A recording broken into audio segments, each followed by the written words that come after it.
Sa kabilang dako, dumating sa punto na lumaganap na naman ang pag-iral ng mga aswang at pambabarang sa probinsya. Halos linggo-linggo ay merong mga bangkay ng mga tao na matatagpuan na may malalalim na sugat at hiwa sa mga dibdib at tiyaga. Nawawala ang kanilang mga puso at atay habang luray-luray ang mga bituka. Bukod doon, ang mga magkakapit bahay at ibang residenteng may alitan ay isa-isang nagkaroon ng mga karamdaman at pinapatay ng mga insekto sa loob ng kanilang mga katawan. Nangamba ang karamihan sa mga residente. Ang iba sa kanila ay nangingibang bayan at ang iba naman ay naglalagay ng mga proteksyon sa kanilang mga tahanan. Kahit ang mga kabataan ay pinagbabawalang gumala sa gabi sa takot na baka madagit ng mga aswang. Pinapaiwas din sila sa ibang mga tayo at baka mapag-interesan mabarang pa sila nang wala sa oras. Lumipas ang isang taon at nakaabot sa ika-4 na baitang si Tatay Albert. Kapansin-pansin na napaghihiwalay niya na ang kanyang mga pinagsasabay-sabay na mga kasintahan. Medyo nagbago ang pananaw niya sa buhay at nagseryoso siya sa pag-ibig at tumigil sa pambababae noong makilala niya si Cecil na aking ina. Kamag-aral siya ni Tatay Albert. May katapangan ito at siya lamang ang nakasisindak sa tatay ko para tigilan ang panluloko sa mga naging kasintahan nito. Humanga si Tatay Albert sa pagiging prangka ni Cecilia. Kahit na may katapangan, meron din itong iba pang katangian tulad ng pagiging mabait, mapagbigay at palakaibigan. Kaya naman hindi malayong nahulog ang loob niya para dito. Nakatira ito sa may kalayuan sa mismong bayan at matatagpuan sa gawing bundok. Nainis ang mga magulang ni Tatay Albert kung bakit sa dinami-dami ng mga mapupusuan nitong babae iyon pang nakatira sa bundok. Baka daw isa itong aswang, kaya sa malayong lugar na ninirahan. Pinabulaanan naman iyon ng tatay ko at sinabing hindi aswang si Cecilia, sadyang may kalayuan lamang ang bahay nito. Noong mga panahong yun ay madalang ang mga sasakyan sa lugar ni Tatay Albert, kaya naman walang ibang paraan kung hindi ang maglakad. Pero dahil sa may mga alagang kabayo at baka ang kanyang mga magulang, bilang panghanap buhay ay gumamit siya ng kabayong masasakyan tuwing bumibisita sa bahay ng kanyang nililigawan. Lalong nagalit ang mga magulang ng tatay ko at pati ang alagang hayop ay ginagamit sa negosyo ay kailangan pang gamitin bilang pangtransportasyon para lang makaakyat ng ligaw. Sa simula ay tutol ang mga magulang ni Tatay Albert, lalo pa't nag-aalala sila sa kaligtasan nito dahil nasa may gawing bundok ang kanyang nililigawan. Marami naman daw ibang babae na pwede niyang ligawan, yung tagabayan at hindi nagmumula sa bundok o gulod. Pero paliwanag ni Tatay Albert ay wala siyang ibang napupusuan kung hindi si Cecil lamang. Ito kasi ang nagturo sa kanya para magseryoso sa pakikipagrelasyon at hindi dapat dukuin at abusuhin ang pagmamahal ng isang babae. Kaya kahit malayo ang bahay nito, ay matyaga pa rin si Tatay Albert na umakyat dito ng ligaw. Pinag-uusapan din niya na maghintay ang kanyang mga magulang na maipakilala niya sa tamang panahon ang dalagita at maisama sa kanilang tahanan upang mapatunayan niyang totoo lahat ng mga sinasabi niya sa mga ito at makita nilang isang magandang impluwensya si Cecil sa kanya. Wala namang nagawa ang kanyang mga magulang at hinayaan na lamang siya gabi-gabi na magtungo sa bahay ng nililigawan. Basta pinapaalalahanan nila ito na mag-iingat dahil naglipa na ang mga aswang at mambabarang sa paligid. Sumusunod na lamang si Tatay Albert sa mga tagubilin sa kanya ng mga magulang bago siya magtungo sa bahay ng kanyang nililigawan. Hindi nagtagal ay napagnilayan ng mga magulang ng tatay ko na baka nga si Cecil na ang babaeng makapagpatitino dito at mukha namang seryoso ito, kaya ganoon na lang ang pagtsatsaga na magbalik-balik sa gawing bundok upang makamtan ang matamis na oo ng dalagita. Isang hapon umagap ng pagbisita si Tatay Albert. Para naman mahaba-haba ang oras nila makapag-usap ni Cecil. Pero sa kamalas-malasan niya, ay inabutan niya na may isa pang taga-suyo si Cecil. Inakala ni Tatay Albert na siya lamang ang nanliligaw kay Cecil, pero may iba pa palang nagkakagusto dito. Sumapit ang oras na kakatapos makipag-usap ng lalaking nanliligaw kay Cecil nang dumating si Tatay Albert. Nagpakita siya sa binata at agad siyang umiti dito. Binantihan naman siya ng ngiti ng lalaki bago nagpaalam kay Cecilia. Maya-maya ay kinausap nito si Tatay Albert sa isang tabi. Tumugo ng tatay ko at bahagya silang lumayo kay Cecilia. Nagtungo silang dalawa sa isang tabi. Nagpakilala ang binata bilang si Edgardo, na kapabata ni Cecilia. Inamin niyang matagal na siyang may lihim na pagtingin kay Cecilia, kaya noong makahanap siya ng pagkakataon ay niligawan niya ito. Wala namang kaso kay Tatay Albert at wala naman siyang sama ng loob. Mahabang pasensya niya at hindi rin siya makasarili. Natural naman kasing maganda si Cecilia at dumagdag pa ang kanyang taas at tindigan, kaya posibleng maraming lalaki ang nagkakagusto sa kanya.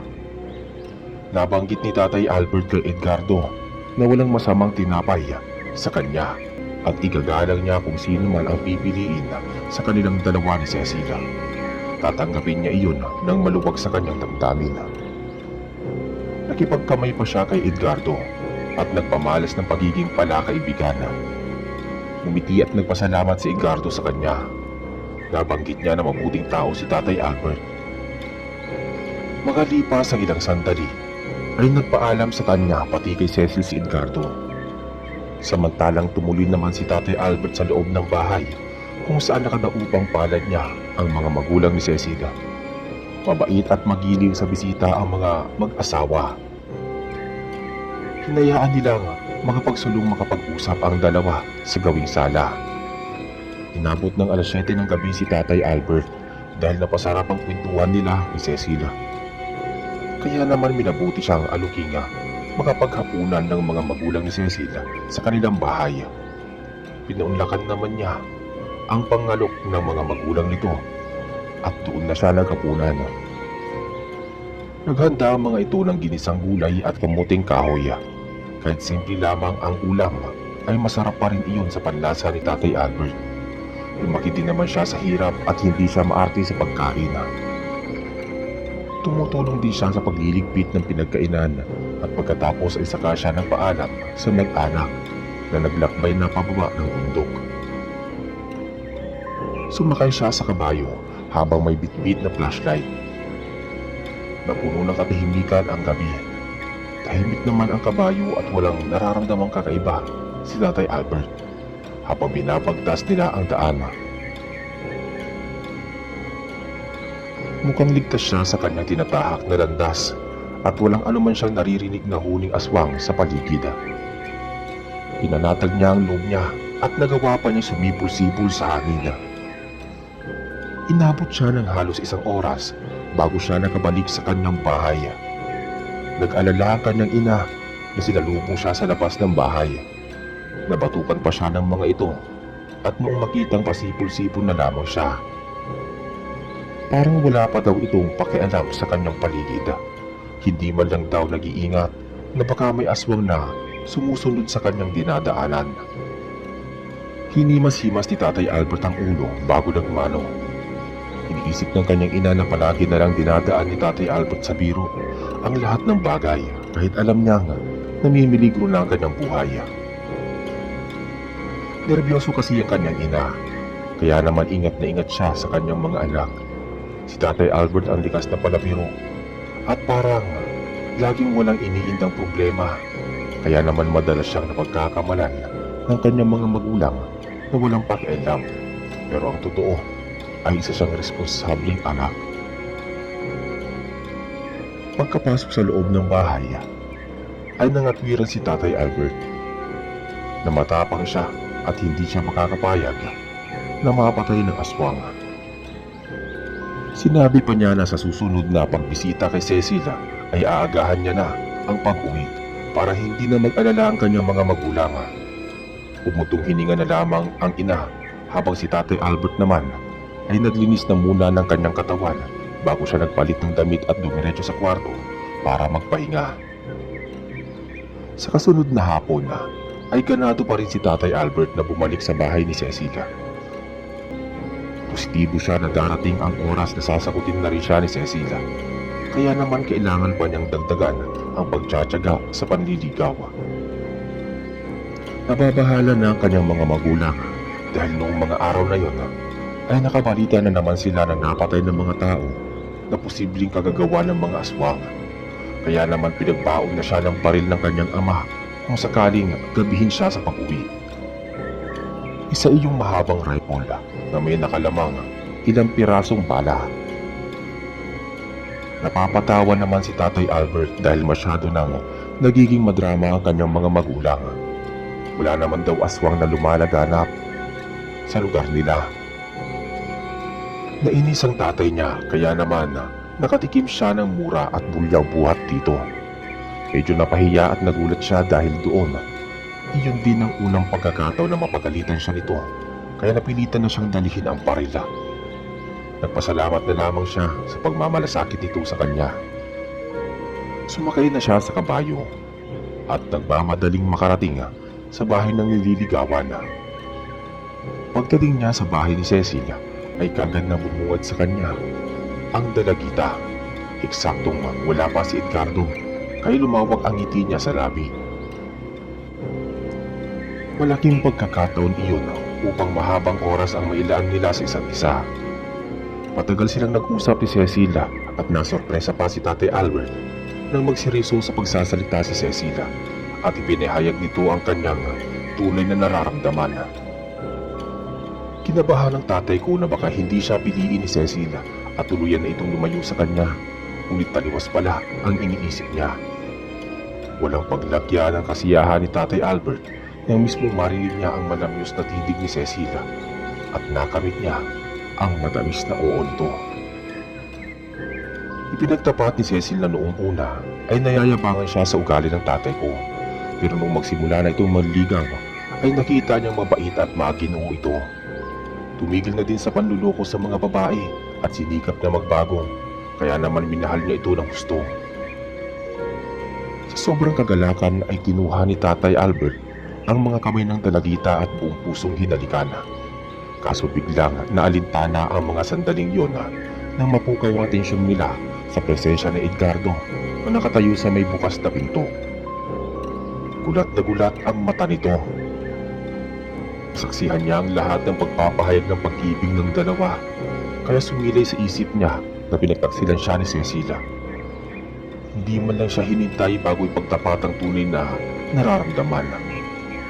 Binaliwala nito ang kanyang pagmamahala at mas pinili pa nito ang lalaking hindi pa lubusang kakilala ang buong pagkatao, at dahil doon ay sumulak ang galit at inis sa kanyang mukha. Maya-maya pa biglang tumulo ang mga luha sa mga mata ni Edgardo at binalingan niya ang mga nagbabagang mga mata. Si Tatay Albert. Lumapit siya sa mga ito at kasunod nun ay pinagbantaan niya si Cecilia na hindi niya matatanggap ang ginawa nitong pagpili ng magiging kasintahan. Pagbabayaran daw nito ang ginawang pambabasted sa kanya. Sinabi pa niya na hindi niya mapapatawad si Cecilia sa pagwasak nito sa puso niya. At kasunod nun ay walang anumang paalam na umalis si Edgardo, nagpupuyos sa galit. Nagimbal si Cecil gayon din ang kanyang magulang at saglit na nagtungo sa may balkonahe si Cecilia, subalit hindi na niya nasundan si Edgardo. Gusto niyang humingi ng kapatawaran, subalit sa tingin niya ay hindi siya kaagad mapapatawad ni Edgardo dahil alam niyang abot langit ang pagmamahal nito sa kanya. At hindi nga madidiktahan ang kanyang puso, lalo pat iba ang tinitibok nito. Nagsisisi si Cecilia at pakiramdam niya ay kasalanan niya ang lahat kung bakit naging masama ang paningin sa kanya ni Edgardo. Pinalo naman siya ni Tatay Albert.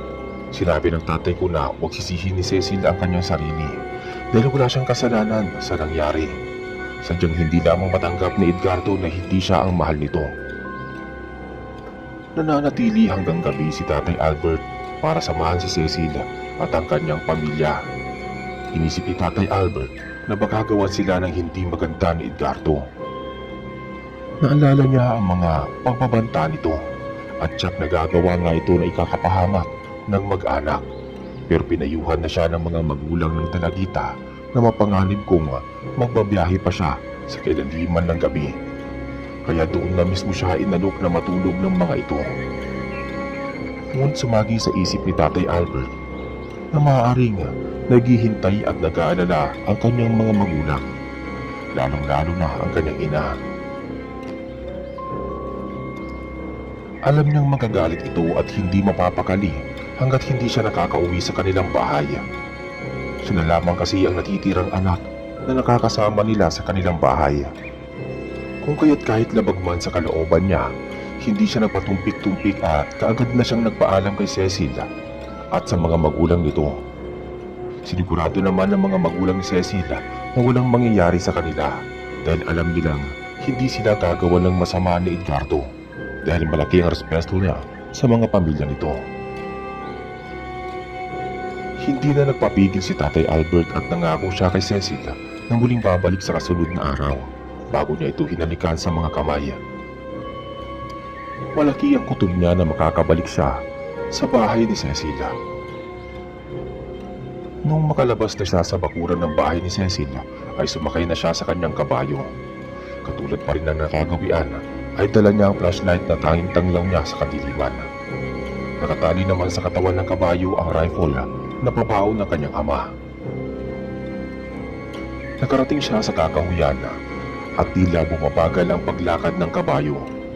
Pasipul-sipul si Tatay Albert habang pinagmamasdan ang daan na naiilawan ng flashlight. Makalipas ang ilang sandali ay saglit siyang napayukod dahil may kung anong bulto ang mabilis na dumaan sa kanyang ulo. Nakala niya na ibon lamang iyon kaya hindi siya pinapansin. Nagpatuloy pa rin siya sa pagbabiyahe nang biglang huminto ang kabayong sinasakyan niya. Nagwala ito at mabilis na umatras. Sinigawan at inutusan ni Tatay Albert na sumunod ang kabayo, subalit hindi ito gumagalaw. Nagawa na niya itong hagupitin ngunit patuloy lamang ito sa pag-atras. Kasabay nun ay nakarinig siya ng pag-alulong ng mga aso sa di kalayuan.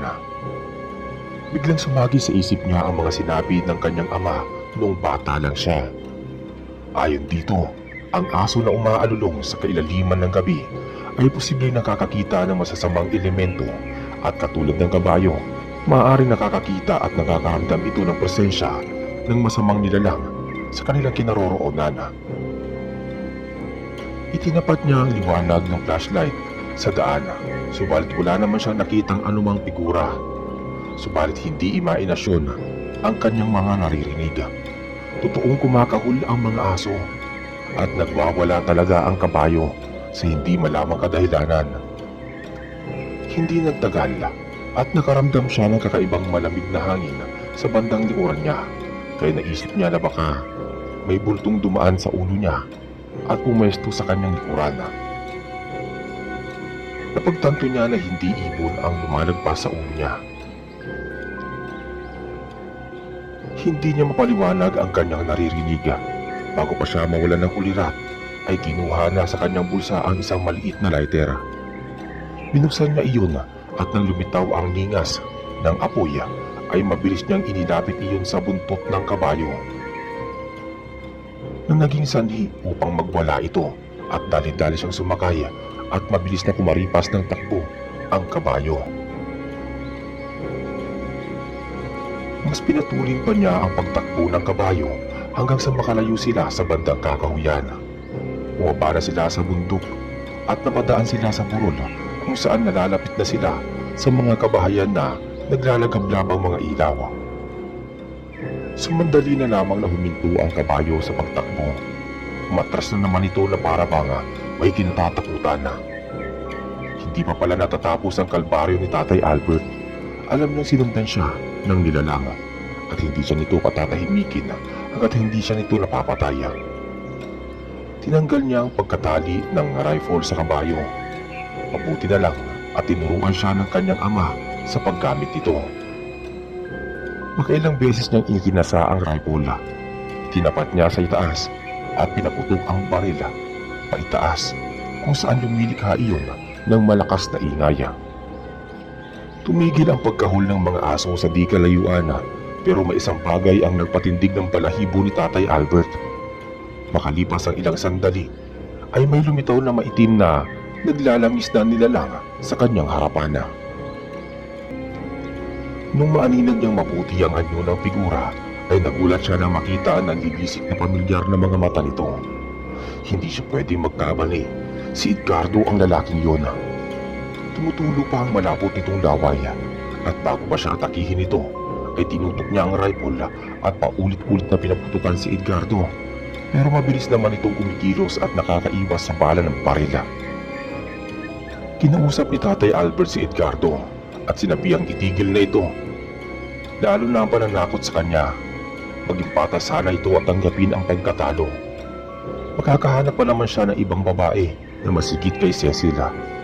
Sa puntong yun ay umangil na ng puno ng galit si Edgardo at mas lalo pang nagdaga ang kanyang mga mata. Hinabol ni Tatay Albert ang nilalang, ngunit nang maulinagan niyang may mga kalalakihang papalapit sa kanilang direksyon na may mga dalang sulong, ay nasilayan ni Tatay Albert ang kabuuan na pangangatawan ni Edgardo at natiyak niyang isa iyong aswang. Inasinta niya ang aswang at nataplisan ito sa balikat bago pa nagkubli sa isang mataas na puno bago tuluyang naglaho. Dumating ang mga kalalakihan at inabutan nilang mag-isa si Tatay Albert. Pinaliwanag ng tatay ko ang buong nangyayari at tinulungan siya ng mga kalalakihan na makababa sa burol.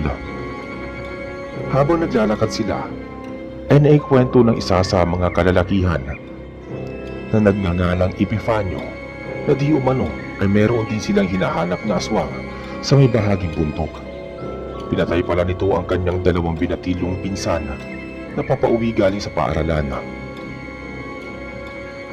Nakita na lamang niya ang naliligo sa dugong bangkay ng mga pinsan niya sa may gawing bukid. Tagtag ng mga malalalim na sugat at kalmot sa buong katawan. Tulad ng inaasahan ay parang hiniwa ng matalas na kuko ng aswang ang tiyan ng mga to. Kaya naman kaagad niyang pinagsama ang mga kalalakihan upang tugisin ang nilalanga. Naisip ni Tatay Albert na maaari si Edgardo ang aswang na matagal nang pumapatay sa probinsya. Kaya lang ay malaking palaisipan sa kanya kung nalaman ng pamilya ni Cecil ang tunay nitong pagkatao. Kung alam man nila, bakit nila ito hinahayaang makapanligaw sa kanilang anak. Nagpasalamat si Tatay Albert sa kabutihang loob ng mga kalalakihan sa paghatid sa kanya sa kanilang bahay. Nang makabalik siya sa kanilang bahay, ay ganoon na lang ang buwelta ng kanyang mga magulang. Walang katapusang paninermon. Napahiya pa siya sa kanyang kapatid na si Tio Suliman. Nagkakabisita lang sa kanilang bahay. Kasama ang pamilya nito bukas sa may syudad. Sinaway ni Tio Suliman ang kanyang mga magulang na patuloy sa pagdesermon kay Tatay Albert. Ang mahalaga daw ay nakauwi ito ng ligtas, walang natamong sugat buhat sa aswang. Humingi naman ng paumanhin si Tatay Albert dahil ginabi siya ng pag-uwi para maprotektahan at mabantayan ang pamilya ng kanyang nililigawan sa kami ng manliligaw na aswang. Matapos ang kanilang pagdidiskurso, ay nagpahinga na silang lahat. Kinabukasan na bahala ang ama ng tatay ko dahil nabubuhay pa ang aswang at posibleng balikan nito si Tatay Albert upang mapaghigantihan. Kaya matapos niyang magsaka kinahapunan ay hindi na muna niya ito hinayaang makabalik sa bundok. Nung kasunod na araw ay sinamahan niya na si Tatay Albert na magtungo sa bahay ni Cecilia para na rin formal na makilala ang dalagita at ang pamilya nito. Pagkarating nila sa bahay ng dalagita ay sinalubong sila ng mga magulang nito at hindi na sana sila papapasukin dahil sa kalagayan ni Cecilia. Masama daw ang pakiramdam nito pero nagpumilit si Tatay Albert kaya naman pinapasok na silang mag-ama. Ganun na lang ang kinagulat nilang mag-ama nang makita na namumutla si Cecilia habang sinusukan ng mga uod sa mga palanggana. Nagkakaganon na pala ang dalagita noong nakaraang gabi na hindi bumisita si Tatay Albert. Dinala na si Cecil ng kanyang mga magulang sa albularyo at maging sa magagaling na manggagamot At ang tanging naisagot lamang nila ay binarang ang dalagita at hindi nila kayang mapagaling dahil malakas ang ginagamit na pambabarang nito. Nalaman ng mga magulang ni Cecil na lalaki ang may kagagawa ng pambabarang. Dulot ng matinding galit at paghihiganti kaya binarang si Cecil. Hinala ng mga magulang ni Cecil ay si Edgardo ang may kagagawa nito. Mangyari kasing hindi ito sinagot ni Cecil noong malaman nito sa ilang mga kakilala na isa palang aswang si Edgardo, kaya ayaw niyang mahalin o malahian ng pagiging aswang. Hindi pala alam ng pamilya ni Cecil na nabibilang sa angkan ng mga aswang si Edgardo, at ang masaklap pa ay may kaalaman din sila sa mga itim na kapangyarihan ng pambabarang. At isa pa, tanging pagkakaibigan na lamang ang kaya niyang maisukli sa binata dahil talagang si Tatay Albert ang tinitibot ng kanyang puso at wala ng iba. Nabanggit ni Lolo Di Romino na ama ni Tatay Albert na mayroon siyang kakilalang marunong magbalik ng barang sa taong gumawa ng barang. May kaalaman din sa rebuelta at pagpatay ng mga mangkukulam at mambabarang. Kaya naman, saglit na muna kaming nagpaalam sa kanilang mag-anak at bumaba ng bundok. May kalayuan din ang bahay ng kakilala ni Lolo. Noong makarating sila sa kubo nito, ay nakipag-usap at nakiusap si Lolo na pagalingin ang nobya ni Tatay Albert. Pumayag ang matandang nagngangalang Kaelmo at magkakasama silang nagtungo sa bahay ni Cecilia. Mabuti na lamang at may kaalaman sa pangontra sa pambabara si Kaelmo. Inutusan niya ang mga magulang ng dalagita na kumuha ng sangkap na gagamitin niya sa ritual. Agad na mga rumisponde ang mga magulang ni Cecilia at ibinigay lahat ng kanyang mga kailangan. Sinimula ni Kaelmo ang ritual sa pamamagitan ng orasyon at pagpahid ng kakaibang langis sa katawan ng dalagita. Meron pa siyang likidong ipinapainom dito na nagiging dahilan upang patuloy itong magsuka.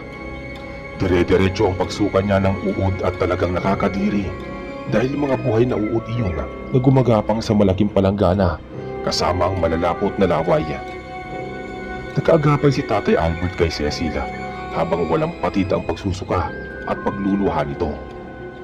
Medyo bumagsak na rin noon ang timbang ni Cecilia at humpak na ang kanyang pisngi. Pakiramdam ni Tatay Albert ay nag-aagaw buhay na ang kanyang nobya. Makalipas ang ilang sandali ay sumuka ng maitim na mabahong likido si Cecilia bago pa tuluyang mawala ng malaya. Sinigurado naman ni Kaelmo na nasa ligtas na kalagayan na si Cecilia at natanggal niya na ang barang sa katawan nito. Nagawa niyang ibalik ang barang kay Edgardo na siya mismo ang salarin sa lahat ng nangyari. Anumang oras ay pwedeng bawian ng buhay si Edgardo dulot ng pagbalik sa kanya ng malakas na barang. Nagawang magpalipas ng gabi ng mag-ama sa bahay ni Cecilia. Panatag sila na maiwan si Lola Maria sa bahay dahil kasama naman ito ang mag-ina at mag-anak ni Tio Solimana. Nung sumunod ay unti-unti na rin bumalik ang lakas ng dalagita. Kahit medyo nahihilo pa rin siya, ay inaalalayan siya ng kanyang mga magulang pati ni Tatay Albert. Nagpasalamat ang mga magulang ng dalagita kay Kaelmo pati ang mag-ama kaya pinapaunan pa sila ng mga espesyal na kakanina bago sila bumiyahe pabalik sa kanilang bahay. Humiwalay si Kaelmo sa mag-ama. Pagka-uwi naman ng mag-ama ay pinagtapat nila sa kanilang pamilya ang nangyari kung bakit hindi agad sila nakauwi. Naliwanagan naman si Lola Maria at nawala ang labis niyang pag-aalala sa mag-ama. Umanga si Tio Suliman sa dedikasyon at pagmamahal ni Tatay Albert kay Cecilia. Sadyang tinamaan daw talaga ito ng pag-ibig sa kanyang katawan. Sa mga sumunod na araw ay nabalitaan na lamang ng mga residente, partikular na ang pamilya ni Cecilia, na ng ibang bayan na ang pamilya ni Edgardo matapos nadapuan ng matinding karamdaman at namatay si Edgardo at teorya pa ng iilan sa nakakita dito na mukhang binarang ang binata at halos butot balat na ito na nag-aagaw buhay. Naawa naman si Cecil sa naging kalagayan ng kanyang kababata, subalit wala naman siyang nagawa dahil alam niyang ang barang na iyon ang naging mitya rin ng kanyang buhay. Pinagdasal niya sa Diyos sa kabila ng malaking kasalanang nagawa sa kanya ni Edgardo ay mapatawad niya ito kahit na sa kabilang buhay na ito. Napagtanto niya na walang magandang idudulot ang pagiging makasarili at paghihiganti sa larangan ng pag-ibig. Kaya naman hindi pinagsisisihan ni Cecil ang kanyang pasya na piliin si Tatay Albert bilang kanyang kasintahan. Nagtapos ng pag-aaral sa sekundarya ang magkasintahan. Pinag-aral sa malayong lugar si Tatay Albert ng kanyang pangalawang kapatid na si Tio Pablo. Nakapag-aral ng 2 taong kursong kolehiyo si Tatay Albert at kahit papaano ay nagkaroon siya ng trabaho. Samantalang si Cecil naman ay pinagtulong-tulungan ng kanyang mga magulang at mga kamag-anak na makapag-aral sa may syudad ng 4 na taong kurso sa kolehiyo. Mas naging maganda ang kanyang naging buhay noong makapagtapos siya sa kolehiyo at maging lisensyadong doktora bago siya bumalik sa kanyang probinsya. Dumating ang panahon at talagang sila Tatay Albert at Nanay Cecil na ang nakatadhanang magkatuluyan. Lumipas pa ang ilang buwan ay naisipan na rin nilang magpakasal noong nakaipon na sila ng sapat na pera. Namanhikan ang pamilya ni Tatay Albert at nakita naman ng kanyang mga magulang na talagang isang mapagkakatiwalaan at mabuting babae si Nanay Cecil.